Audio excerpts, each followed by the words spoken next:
بين يدي الساعة فإن خير الحديث كتاب الله وخير السنن سنن محمد صلى الله عليه وسلم وشر الأمور محدثاتها وكل محدثة بدعة وكل بدعة ضلالة وكل ضلالة في النار.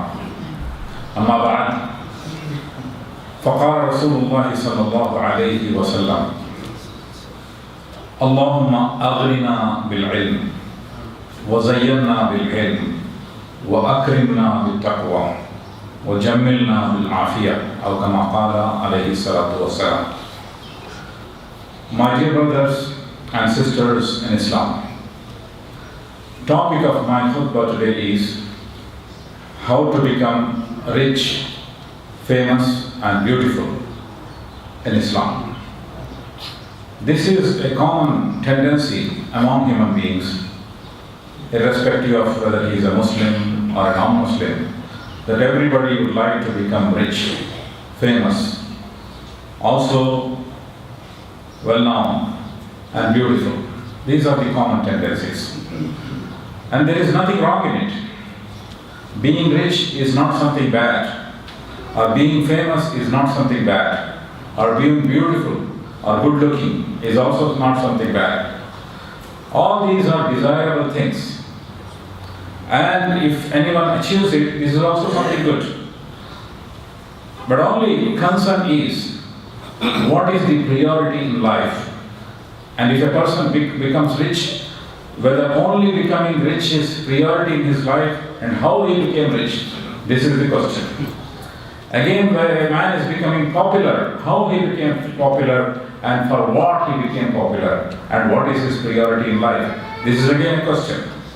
And if a person is adorable, or a celebrity, or a good-looking person, or a beautiful person, he considered as a beautiful personality he has, then this is also something desirable. But again, the question is, what is the priority and how he achieves this? Again, all these things are not easily achievable. This is not easily accessible to anyone. People can think of it and people can struggle for it, work for it, and dream for it, but it may not be achievable always. Like for example, a man's salary is, for example, 1000 KD per month. He can think of, or he can dream of getting 2000 KD a month, but it will not happen overnight. Or if he is running a small business, for example, Baqala, for example, he can dream of a supermarket, but it is not happening overnight. But Prophet Muhammad sallallahu alaihi wasallam gave us a formula, a very easy formula in the supplication or in the invocation which I recited in the beginning of my khutbah, which gives us a formula how to become rich, beautiful and famous. Prophet Muhammad sallallahu alaihi wasallam said, Allahumma aghrina bil ilm. Wa Allah tabarak wa ta'ala make us rich in our knowledge. Wa zayyana bil hilm. And adorn us through our humility, sense of humility. Wa akrimna bil taqwa. And make us noble and respectable through our piety. Wa jammilna bil afiyah.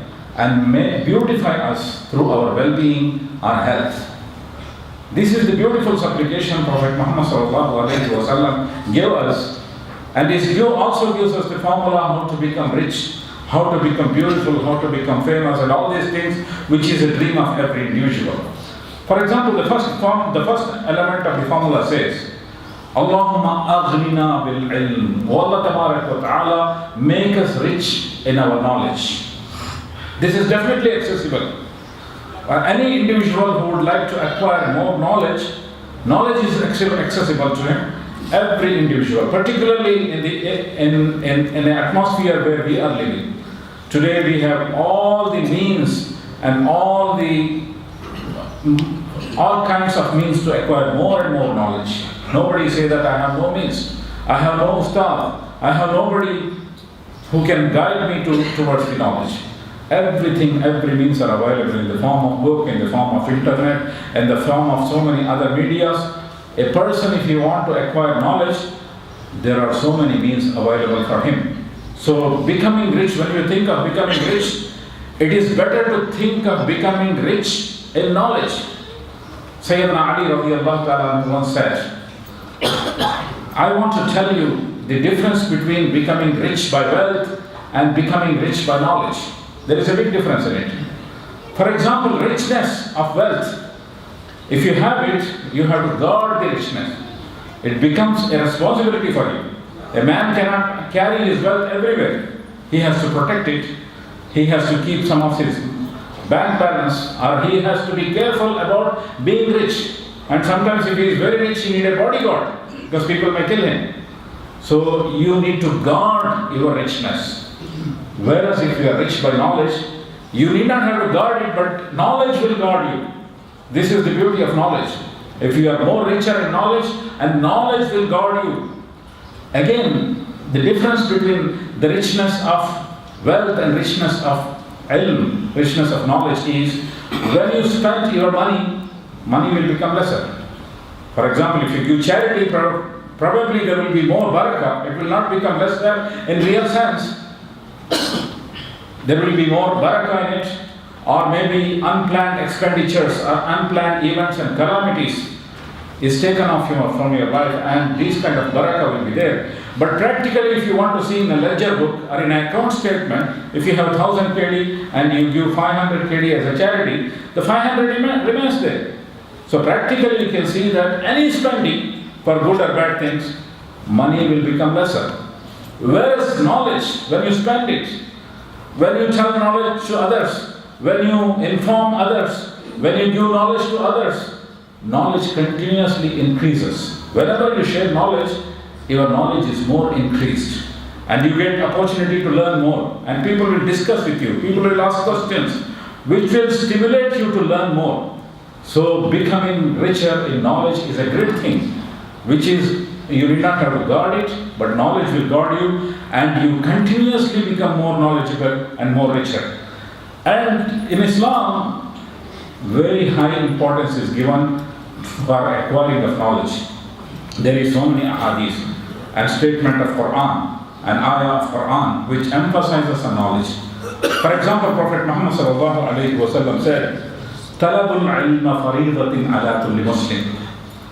Seeking knowledge is compulsory on every individual Muslim, which includes Muslim men and Muslim women. So there is no gender bias. Every gender has to learn knowledge. Every gender has to acquire knowledge. So irrespective of the gender, it is the responsibility of every individual Muslim that he has to acquire knowledge. Again, Prophet Muhammad sallallahu alaihi wasallam said, "Utlubul ilma walau fi Sin." Seek knowledge even if it is in China. That means there is no geographical barrier also. If you want to learn knowledge, again, knowledge is not only knowledge of Quran and Sunnah.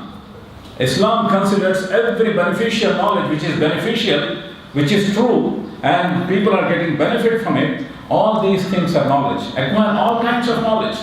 Of course, Quran and Sunnah and basic Islamic knowledge, this is compulsory on every individual. Also, this knowledge is not only sufficient. Every individual Muslim, it is necessary for him to acquire beneficial knowledge which is beneficial for his life and beneficial for the life of the people. So he has to learn this knowledge, and wherever the knowledge is, he can acquire it. When Prophet Muhammad sallallahu alaihi wasallam was mentioning about China, in China there was no knowledge of Quran and Sunnah, but there was some beneficial knowledge. Prophet Muhammad sallallahu alaihi wasallam said, even if you have to go to China to acquire knowledge, go and acquire knowledge. And again, Prophet Muhammad sallallahu alaihi wasallam said, "Utlubul ilma min al-mahdi ila al-lahad," means seek your knowledge from cradle to grave. Again, there is no age barrier. A lot of people, after attaining certain age, they think that our learning curve is over. Learning, education, or any kind of reading, all these things are for children. Now it is a time for us to relax. This is what a lot of people think. But Prophet Muhammad sallallahu alaihi wasallam said, the learning process never ends. It is there until you reach your grave. Means almost you are sick, you are old, and you think that your stamina is becoming less. Then again, it is a good time for you to learn, because you need not have to worry. For example, you are settled in life, children are taking care of all the affairs, It is the best time for you to learn more. Learn more of Quran, learn more of Ahadith, and share more of your knowledge. Leverage your experiences.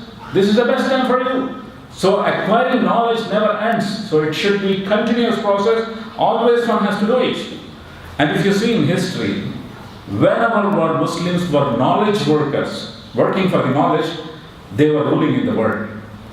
When we had Darul Hikmah, the center of wisdom in Baghdad, at the time, who were ruling in the world? Who are the superpowers? It's Muslims who are the superpowers. And today, if you go and Google it, best universities in the world, unfortunately, you will not get a single famous university in the world which is in the Muslim country. In Israel, you will get so many famous universities. In America, you will get so many universities. No doubt that they are ruling and they are strong because they are knowledge workers. We used to be knowledge workers. When we used to be knowledge workers, we were ruling the world. So it is necessary that one has to care about becoming rich in knowledge, and becoming rich in knowledge is something great and it is accessible to everybody. And again, Prophet Muhammad sallallahu alaihi wasallam said, the second quality was Zayyanna bil hilm. Make us, adorn us in our humility. Humility is a great quality, simplicity, humility, and is a great quality, and which is a quality of believers. Again, if you see in Quran Kareem about Ibrahim alayhi salatu wasalam, Quran mentions that he had two sons, and two sons had two qualities. One is Ghulamun Alim. Ishaq alayhi salam was Ghulamun Alim, a knowledgeable son. Another son is Ismail alayhi salatu wasalam. About him, Quran says Ghulamun Halim, a humble son who has humility. So Ismail alayhi salatu wasalam, these are two great qualities. Two children with two great qualities. One is knowledgeable and another one has great humility. And we all are Ismailites, in the sense we are descendant. Prophet Muhammad is from the family of Ismail, and we all are from the family of Ismail. And if you want to see a very good quality among Muslims, or very clear quality among Muslims, it should be humility. They should be humble. They should be simple. And they should be approachable. And this is the quality, this should be the quality of Muslims. If you are an arrogant person, if you are not approachable, people think that he cannot be an approachable person, then he cannot be a good believer. Prophet Muhammad himself, he put forth a beautiful example of humility. So many examples. For example, Prophet Muhammad sallallahu alaihi wasallam, when he was sitting among the companions, when a foreigner will come, or somebody, unknown person will come looking for Prophet Muhammad sallallahu alaihi wasallam, he will come to the crowd and ask, who is Muhammad sallallahu alaihi wasallam? Because he was not sitting in a distinct position. When he was sitting with 10, 15 people, he will sit along with them. When he was walking with them, he will walk along with them. He never identified himself differently. So this was the humility of Prophet Muhammad sallallahu alaihi wasallam. And once Prophet Muhammad sallallahu alaihi wasallam was attending a funeral, a man came and asked Prophet Muhammad sallallahu alaihi wasallam, where is my loan which you took from me? You are the son of Abdul Muttalib from the great family. But you have not returned my money yet, and it's the time I need it now. So everybody became upset. Umar radiallahu ta'ala, who was there, he became very much upset because it was a bad timing when he was asking for loan, when he is asking returning of his loan. And in a bad way and bad manners, he was asking in front of everybody. So Umar radiallahu ta'ala went towards him. So Prophet Muhammad sallallahu alaihi wasallam immediately said, leave him alone, and not only that, please go with him and arrange to repay his loan. Umar radiallahu anhu took him along with him, and he was walking for a while. Then on the way he said, Ashhadu an la ilaha illallah wa ashhadu anna Muhammad Rasulullah. The man who was asking to repay the loan, he declared Shahada. Umar radiallahu ta'ala asked, what happened? He said, I have read in our old books that the forthcoming prophet is the one, if you act more foolishly with him, he will react in a more gentle way. I wanted to test this. And I have tested, and I am sure that this is the prophet who has been promised.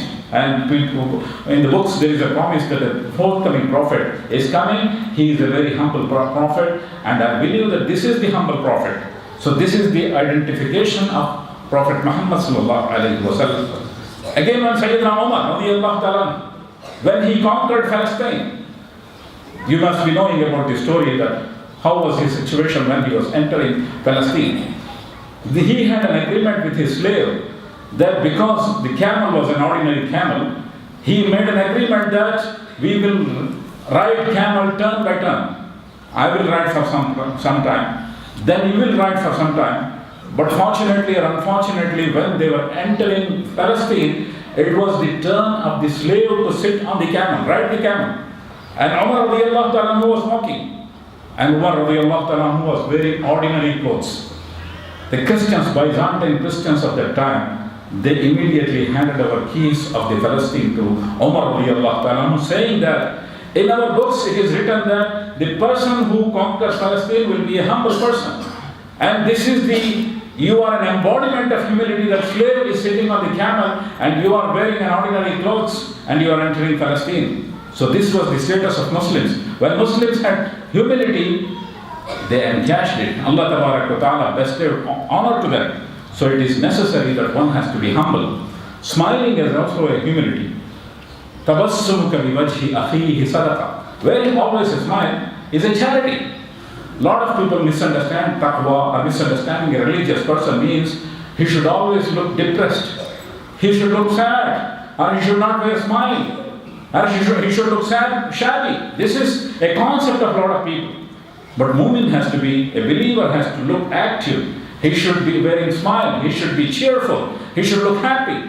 And this is again a part of humility that one has to acquire. And وَزَيَّنَّا بِالْحِلْمِ. Humility is the best adornment and best beautification you can have. Today, beautification has become a big industry. You can see that cosmetic industry has a big industry. Also, cosmetic surgery is the most profitable business in medical science. Other day I was in India, last Friday I was in India. When I was going to airport, I saw a big board. Fixing hair for the cancer patients. You can see the commercial approach of the people. When people undergo chemotherapy, they lose their hairs. And some people want to do business out of it. They say fixing hair for cancer patients. So this kind of cosmetic things has become a big business now. And the best cosmetic for Muslim is to wear a smile and to wear a humility. And وَزَيَّنَّا بِالْهِلْمِ. Adorn us with humility. This is the dua of Prophet Muhammad sallallahu alaihi wasallam, and we have acquired this quality. Again, Prophet Muhammad sallallahu alaihi wasallam said, وَأَكْرِمْنَا بِالتَّقْوَى. And give us respect and nobility through at-taqwa, or God consciousness. And Allah Ta'ala says, Inna akramakum indallahi atqakum. Allah Ta'ala has created so many human beings, so many men and women. Everywhere there are people. And who is more honorable in the sight of Allah subhanahu wa ta'ala? The most honorable in the sight of Allah subhanahu wa ta'ala is one who has taqwa. Again, taqwa means it is not only exterior things. Of course, you will find a lot of external things in taqwa. But Prophet Muhammad sallallahu alayhi wa sallam's hadith, if you want to see, he said, at-taqwa ha-huna. He said taqwa is something inherent, which is inside, which is in your heart, which makes your personality a different person, which makes your personality a reliable person. Muslims were successful in every field because they were reliable. Once they were a believer, people thought that this person is the most reliable person. Even the enemies of Prophet Muhammad sallallahu alaihi wasallam, they wanted to keep their property. At that time, there were no bank lockers. They used to keep with a trustworthy persons all their belongings. So when Prophet Muhammad sallallahu alaihi wasallam was migrating, he was pointing to his enemies. See, this enemy has his belongings in my house. Please return it. This advice he was giving to Sayyidina Ali radiyallahu ta'ala. This shows that how it makes a believer a reliable person. That's how Muslim traders were very successful. In the early days when they went to Medina, they became successful businessmen. Why? Because Muslims were more reliable. They thought that this person is a more reliable person. We can give our goods to him on loan. And we can buy from him because he is not telling lie. We can buy from him because he is most reliable. He may take profit, but he will not cheat. So Muslims should be very reliable. And this taqwa is something which is more inherent, and it has a wide implication in every aspect of your life. For example, Prophet Allah Ta'ala says, اعدلوا هو أقرب للتقوى. Practice justice in every aspect of your life. This is closer to taqwa. Practicing justice is not something easy and which has wider implications. In every aspect, you have to care about justice, whether I'm doing justice or not. So this kind of justice gives you respect. And also, if you want to elevate one's personality, one should see oneself as a God-conscious person. Also, we have so many, for example, the Prophet Muhammad taught us a dua. رَبَّنَا هَبْ لَنَا مِنْ أَزْوَاجِنَا وَذُرِّيَّاتِنَا قُرَّةَ أَعْيُنٍ وَجَعَلْنَا لِلْمُتَّقِينَ إِمَامًا.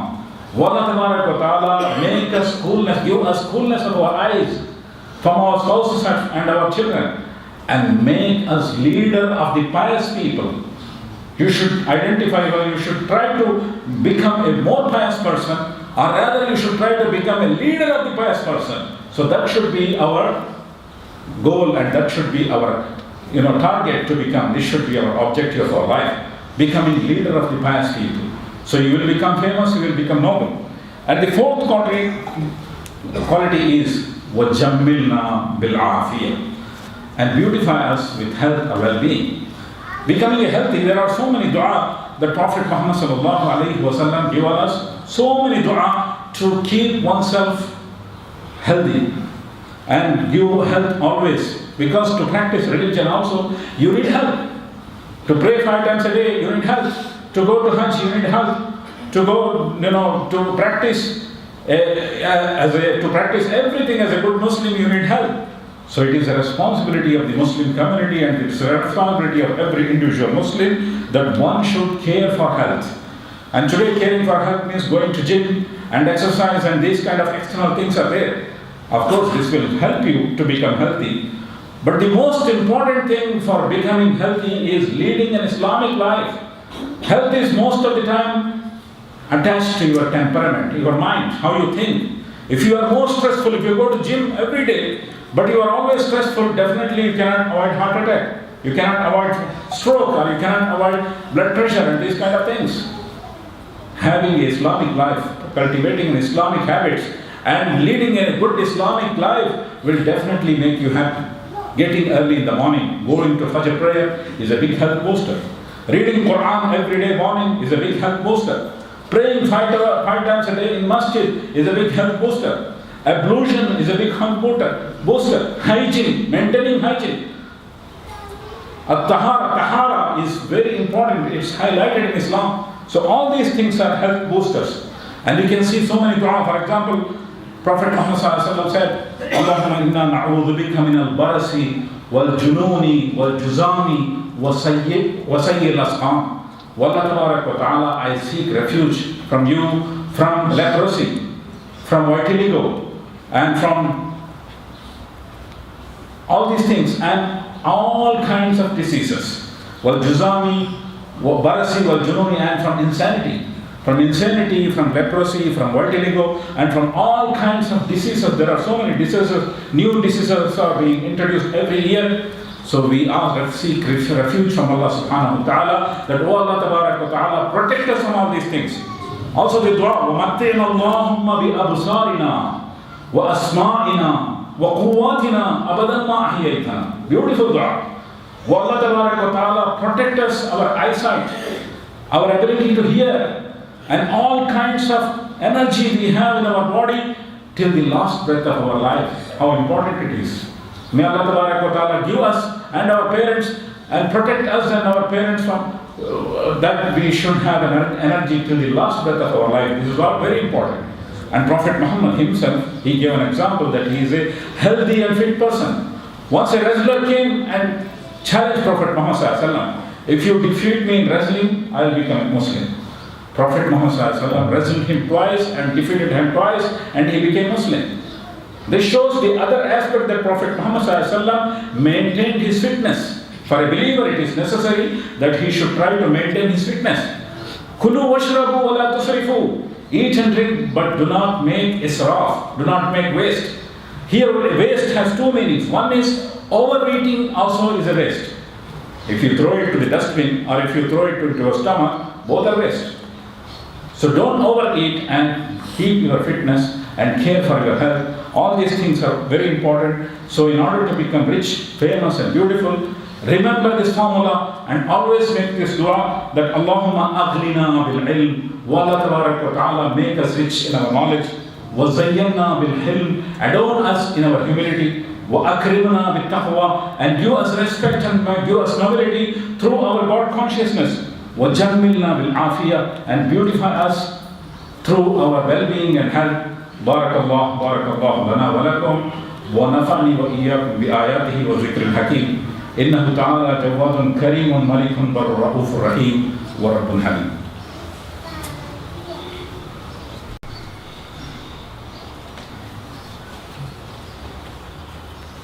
الحمد لله رب العالمين. الصلاة والسلام على رسوله الأمين وعلى آله وأصحابه الطاهرين. فقال الله سبحانه وتعالى في كتاب الله العظيم: أعوذ بالله من الشيطان الرجيم. بسم الله الرحمن الرحيم. إن الله وملائكته يصلون على النبي يا أيها الذين آمنوا صلوا عليه وسلموا تسليما. اللهم صل على سيدنا محمد بعدد من صلى وصام. اللهم صل على سيدنا محمد بعدد من قعد وقام. اللهم صل على جميع الأنبياء والمرسلين وعلى سائر الصحابة والتابعين